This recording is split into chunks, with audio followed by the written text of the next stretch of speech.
Okay, hi guys, welcome back to this black box, but this is actually the Seekreal Dawn earphones, and I'm going to tell you right from the start, don't buy it. Here's why. It's going to be a short review.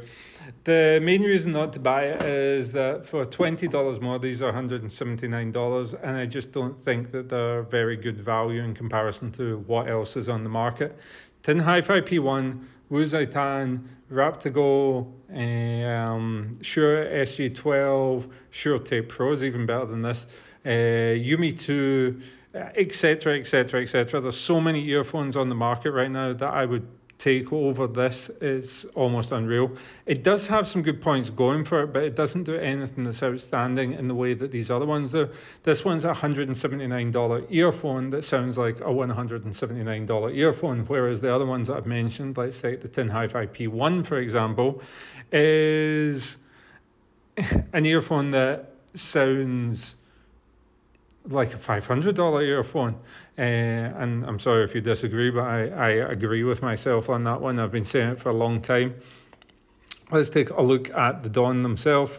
Very, very sparse on the box, and it is all in Chinese. You get 10mm driver and 14mm driver.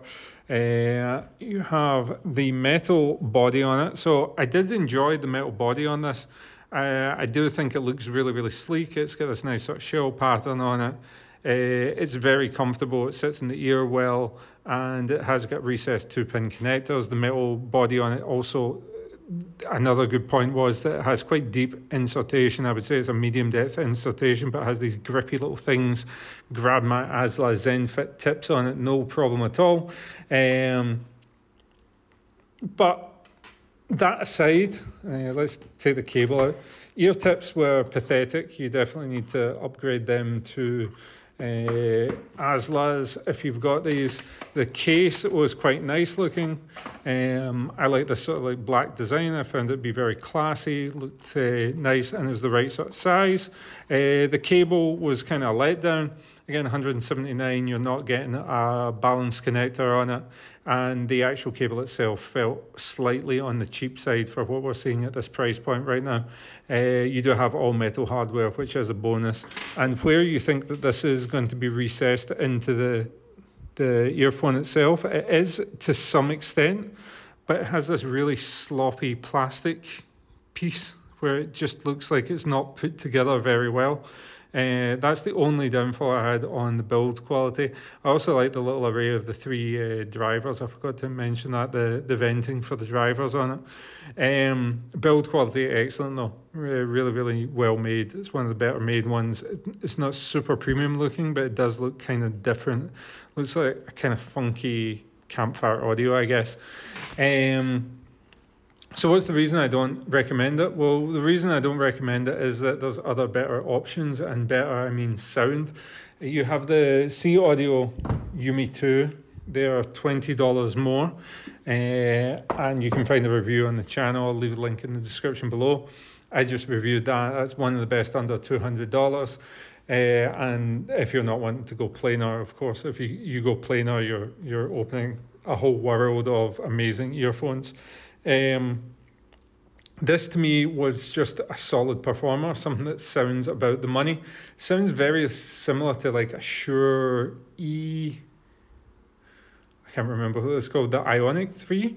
It sounds very similar to that, which I've got.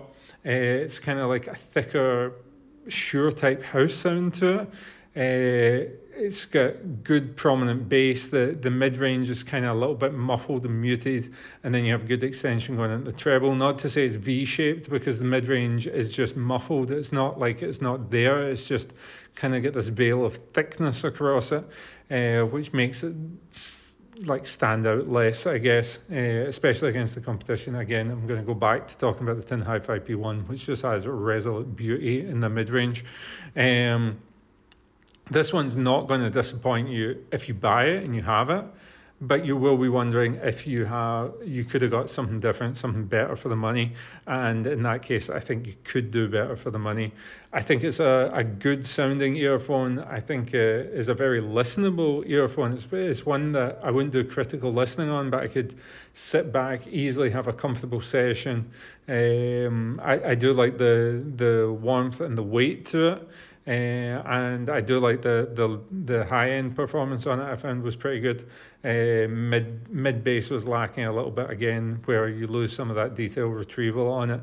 But I think that's the story for this earphone. It's a very nice body. I would like them to keep this body. I would like them to fix the recessed ports there and maybe play about with a different configuration and change the cable. But I think as an overall package, these two are in very similar territory.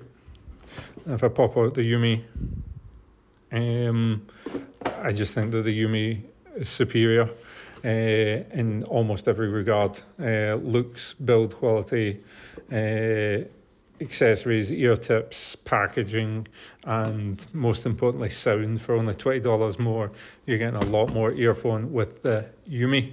So thanks for watching this one. It was a short one, but I just wanted, in case you were thinking to buy this one. I don't always review earphones that I'm going to rave about and say they're absolutely fantastic. I also want to review earphones where you might be looking at this thinking, oh, I'm going to have a slice of that pie, and I'm going to tell you, don't get that pie. This pie is better. So if that makes any sense. I'll see you in the next video. Thanks for watching, guys. Subscribe if you're new here, and I'll see you on the next.